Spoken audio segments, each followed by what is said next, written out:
Hi crochet friends, welcome back to my channel. I'm Stefania and today is episode 4 of my Making a Sweater mini-series. To remind you where we left off last time, I was 8 hours in and done with the body of my sweater. This is the Icing on Crop top pattern by Inchworm Crafts. If you'd like to follow along, I'll have the pattern linked in the description below. In this episode, I'll be working on the sleeves of this sweater and hopefully finishing it. But we'll just have to see how far I get. If you like this kind of video, make sure you leave a like and subscribe to my channel. It really helps me out a lot. I make new videos every week, including check-in videos, crochet tutorials, and other craft content. If you missed the previous episodes of this mini-series, I'll have the playlist linked in the description below. This is going to be another cozy crafting type of video, so grab something for yourself to craft and let's get started. Since I have a limited amount of the blue yarn left, I'm actually going to split it into 2 separate balls before I get started on the sleeves. That way I'll know when I've reached the halfway point and I won't have uneven sleeves at the end of the project.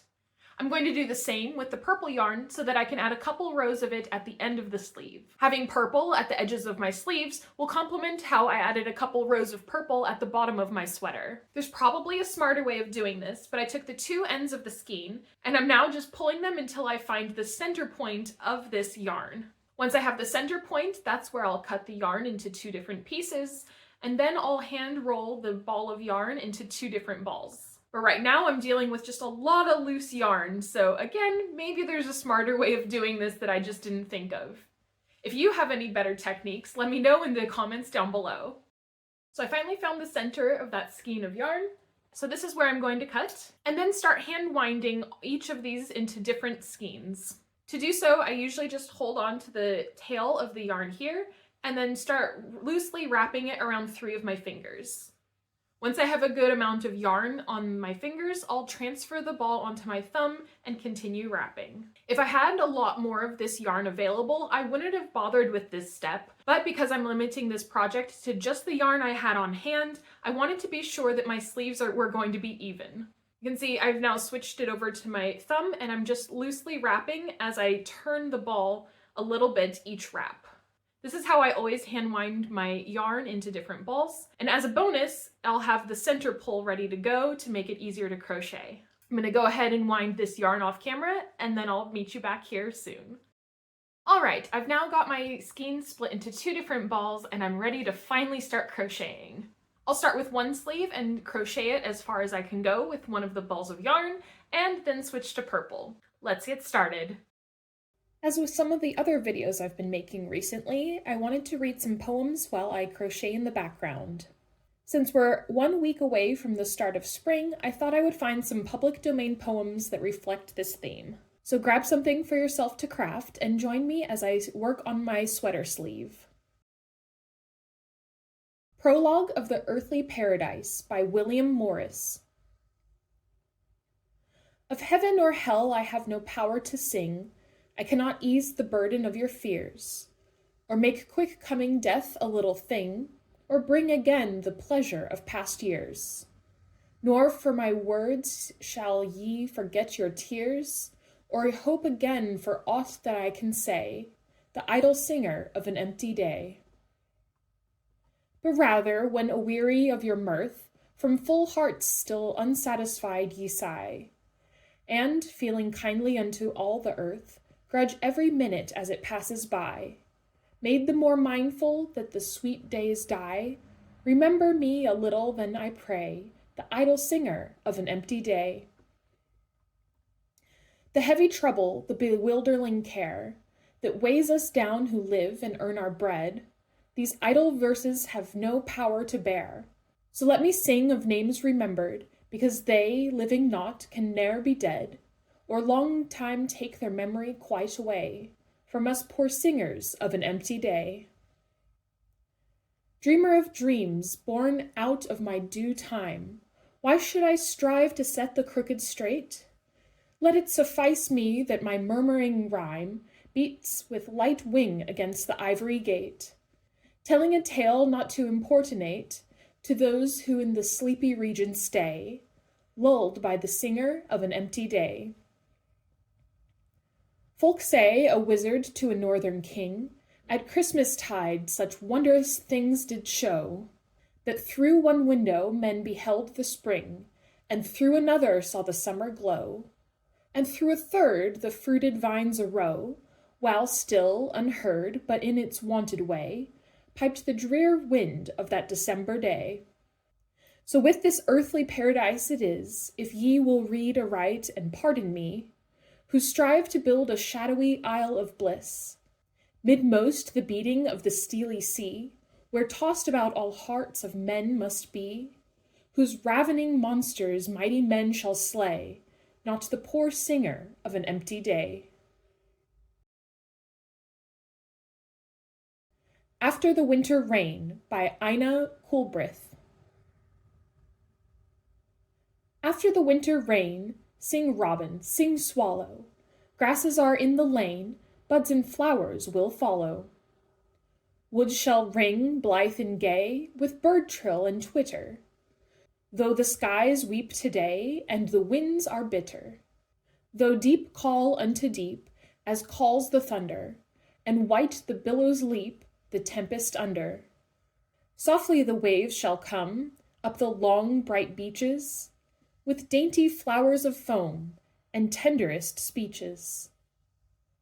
After the wintry pain, and the long, long sorrow, sing, heart, for thee again, joy comes with the morrow. At the Spring Dawn by Angelina Weld Grimké. I watched the dawn come, watched the spring dawn come, and the red sun shouldered his way up, through the gray, through the blue, through the lilac mists, the quiet of it, the goodness of it. And one bird awoke, sang, whirred, a blur of moving black against the sun, sang again, afar off. And I stretched my arms to the redness of the sun, stretched to my fingertips, and I laughed. Ah, it is good to be alive, good to love, at the dawn, at the spring dawn. I've been crocheting for about 40 minutes now, and I managed to complete the first 6 rows of this sleeve. It's not very long, but luckily I still have most of the ball of yarn left, so I should be able to make it quite a bit longer. I'm going to crochet a bit longer before I try it on, so let's get back to it. After the Winter by Claude McKay. Some day, when trees have shed their leaves, and against the morning's white, the shivering birds beneath the eaves have sheltered for the night, we'll turn our faces southward, love, toward the summer isle, where bamboos spire to shafted grove and wide-mouthed orchids smile. And we will seek the quiet hill where towers the cotton tree, and leaps the laughing crystal rill, and works the droning bee. And we will build a cottage there beside an open glade, with black-ribbed bluebells blowing near, and ferns that never fade.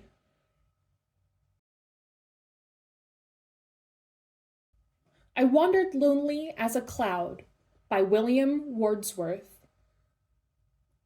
I wandered lonely as a cloud that floats on high o'er vales and hills, when all at once I saw a crowd, a host of golden daffodils, beside the lake, beneath the trees, fluttering and dancing in the breeze.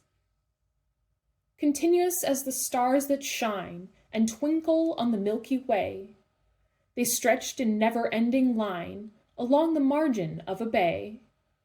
10,000 saw I at a glance, tossing their heads in sprightly dance.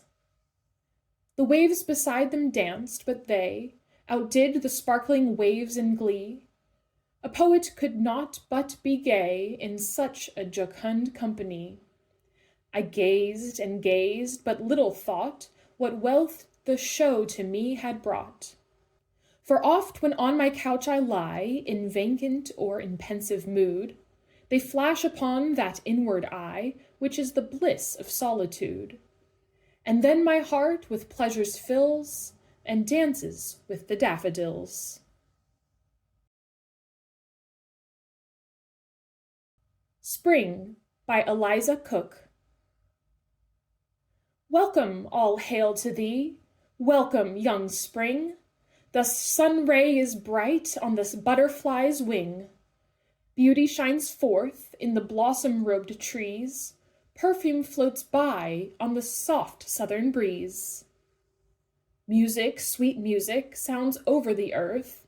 One glad choral song greets the primrose's birth.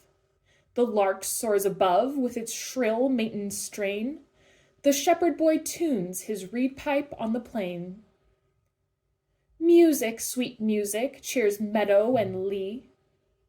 In the song of the blackbird, the hum of the bee, the loud, happy laughter of children at play proclaim how they worship spring's beautiful day. The eye of the hale one, with joy in its gleam, looks up in the noontide and steals from the beam. But the cheek of the pale one is marked with despair, to feel itself fading when all is so fair. The hedges, luxuriant with flowers and balm, are purple with violets and shaded with palm. The zephyr-kissed grass is beginning to wave. Fresh verdure is decking the garden and grave. Welcome, all hail to thee, heart-stirring May. Thou hast won from my wild harp a rapturous lay. And the last dying murmur that sleeps on the string is welcome, all hail to thee, welcome, young spring. Well, that was another 45 minutes or so, and I've made some good progress on this sleeve. I've got a little bit of yarn left in this ball of yarn, but my shoulder and arm are just really getting tired, so I need to take a break for now. But I think I should be able to add one more row with this yarn before I switch over to purple. Before I take my break, I want to give this a try on. As you can see, the sleeve is about to my elbow, which means that with the yarn I have left, I won't be able to make a full-length sleeve. But I should have enough yarn to get to 3/4 or so, which I'll be happy with. The sleeve is a little bit wide, so I guess technically I could have skipped some of the shell stitches to make it a bit more narrow, which would have given me more yarn to add more length to the sleeve. However, at this point, since I'm about an hour and 15 minutes into crocheting, I really don't feel like frogging this whole sleeve just to make that change. If the sleeve had been a lot shorter as I was running out of this blue yarn, I might have considered undoing it just to make it longer, but because I think I'll be able to get to a length that I'm happy with, I'm just going to leave it as is. But for now, I'm going to take a break for some lunch and give my shoulder and arm some rest so I don't injure myself. Then I'll be back to finish off this sleeve, which will be in just a couple moments for you. Well, I'm back from my lunch and stretch break, and I'm ready to finish this sleeve. Hope is the Thing with Feathers by Emily Dickinson. Hope is the thing with feathers that perches in the soul, and sings the tune without the words, and never stops at all. And sweetest in the gale is heard, and sore must be the storm, that could abash the little bird that kept so many warm. I've heard it in the chillest land, and on the strangest sea, yet never in extremity it asked a crumb of me. As I suspected, I had just enough blue yarn for one more row of shell stitches. I have a little bit of yarn left, but I really don't think this is enough to do another full row, so I'm going to go ahead and switch to purple at this point. I have to divide my purple yarn into 2 separate balls first, but I'll do that and then keep on crocheting. Well, I've got my purple yarn separated into 2 different balls, and comparing the size of these to the size of the blue yarn, I think I'm going to be able to add a good amount of rows of purple to the edges of my sleeves. Let's get started with that now. Spring Song by Laurence Dunbar. A bluebell springs upon the ledge, a lark sits singing in the hedge. Sweet perfumes scent the balmy air, and life is brimming everywhere. What lark and breeze and bluebird sing is spring, spring, spring. No more the air is sharp and cold, the planter wends across the wold, and glad beneath the shining sky, we wander forth, my love and I, and ever in our hearts doth ring this song of spring, spring. For life is life, and love is love, 'twixt maid and man, or dove and dove. Life may be short, life may be long, but love will come, and to its song shall this refrain forever cling of spring, spring, spring. A Psyche of Spring by George Marion McKellan. Thou gaily painted butterfly, exquisite thing, a child of light and blending rainbow hues, in loveliness a Psyche of the spring, companion for the rose and diamond dews. 'Tis thine, in sportive joy, from hour to hour, to ride the breeze from flower to flower. But thou wast once a worm of hueless dye. Now, seeing thee, gay thing, afloat in bliss, I take new hope in thoughts of by and by, when I, as thou, have shed my chrysalis. I dream now of eternal springs of light, in which, as thou, I too may have my flight. So I managed to do 6 rows of purple. I do have a decent amount of yarn left for this sleeve, but I don't think it's enough yarn for another row and then the final row, so I'm going to go ahead and just do that final row now. Spring Night by Sara Teasdale. The park is filled with night and fog, the veils are drawn around the world. The drowsy lights along the path are dim and pearled. Gold and gleaming the empty streets, gold and gleaming the misty lake. The mirrored lights like sunken swords glimmer and shake. Oh, is it not enough to be here with this beauty over me? My throat should ache with praise, and I should kneel in joy beneath the sky. Oh, beauty, are you not enough? Why am I crying after love, with youth, a singing voice and eyes, to take earth's wonder with surprise? Why have I put off my pride? Why am I unsatisfied? I, for whom the pensive night binds her cloudy hair with light. I, for whom all beauty burns like incense in a million urns. Oh, beauty, are you not enough? Why am I crying after love? Well, that's the final row of my first sleeve complete. As I suspected, I didn't have enough yarn that I would have been able to do another row of shell stitches before the final row, so I'm glad I went ahead and finished off the sleeve instead. Let's try it on. And that's our sleeve complete. As you can see, the sleeve is pretty roomy, so like I mentioned before, I probably could have made the sleeve a bit more narrow and therefore longer, but honestly, I'm not too mad at the length of the sleeve, so I'm happy I just went ahead and finished the project. Well, not finished it, because I still have one more sleeve to do, but since that was 2 hours of crocheting to do one sleeve, I know I won't be able to do that today. So I'm going to give myself a break for the rest of the day and go ahead and finish the second sleeve off camera, so I'll meet you back here when that second sleeve is done. And just like that, the second sleeve is complete. I absolutely love how this sweater turned out. It did end up taking me another 2 hours to finish the second sleeve, but I think I can almost call this project finished. I do have a couple of loose threads that I'll need to weave in, but I'm just going to go ahead and do that off camera. Here you can see the whole sweater. I still need to block it after I weave in the ends, and hopefully that'll help stretch out the body and the sleeves of the sweater just to make it a little bit more flowy and a little less boxy. It is an acrylic yarn, so it won't be the perfect blocking result, but I think it'll be one that I'm happy with. One detail that I didn't plan, but I absolutely love, is that where the purple starts on the body of the sweater hits the same line where the purple starts on the sleeve. This might change a little bit once I block it, but I absolutely love it. Even if the blocking doesn't change too much about the sweater, I still absolutely love how it turned out. Overall, this sweater has taken me 12 hours of crochet work. that does not take into account the amount of time I spend looking for a pattern, or the amount of time that it'll take to weave in the ends and block the sweater.